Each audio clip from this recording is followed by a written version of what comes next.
ಶ್ರೀ ಅಂಬಾ ಮಹೋತ್ಸವ 2026 ಜನವರಿ 2ರಿಂದ 6ನೇ ಜನವರಿವರೆಗೂ ಆಯೋಜಿಸಲಾಗಿದೆ. ಜಾತ್ರಾ ಮಹೋತ್ಸವ ಪ್ರಯುಕ್ತ ವಿವಿಧ ಧಾರ್ಮಿಕ ಹಾಗೂ ಸಾಂಸ್ಕೃತಿಕ ಕಾರ್ಯಕ್ರಮಗಳನ್ನು ಹಮ್ಮಿಕೊಳ್ಳಲಾಗಿದೆ.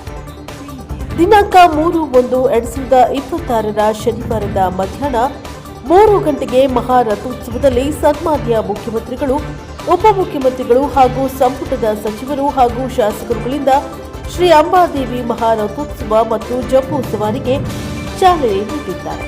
ಹಾಗೂ ಸಿಂಧನೂರು ವಿಧಾನಸಭಾ ಕ್ಷೇತ್ರದ ವಿವಿಧ ಅಭಿವೃದ್ಧಿ ಕಾಮಗಾರಿಗಳ ಶಂಕುಸ್ಥಾಪನೆ ಮತ್ತು ಲೋಕಾರ್ಪಣೆ ಮಾಡಲಿದ್ದಾರೆ. ದಿನಾಂಕ 6/1/2026 ಮಂಗಳವಾರ ಬೆಳಗ್ಗೆ 11 ಗಂಟೆಗೆ ಕುಂಭೋತ್ಸವ ಜರುಗಲಿದೆ. ಅಮ್ಮನ ಜಾತ್ರೆಗೆ ಬನ್ನಿ, ಸರ್ವರಿಗೂ ಸುಸ್ವಾಗತ. ಶುಭ ಕೋರುವವರು ಧಾರ್ಮಿಕ ದತ್ತಿ ಇಲಾಖೆ, ಶ್ರೀ ಅಂಬಾದೇವಿ ವ್ಯವಸ್ಥಾಪನಾ ಸಮಿತಿ ಹಾಗೂ ತಾಲೂಕು ಆಡಳಿತ ಸಿಂಧನೂರು.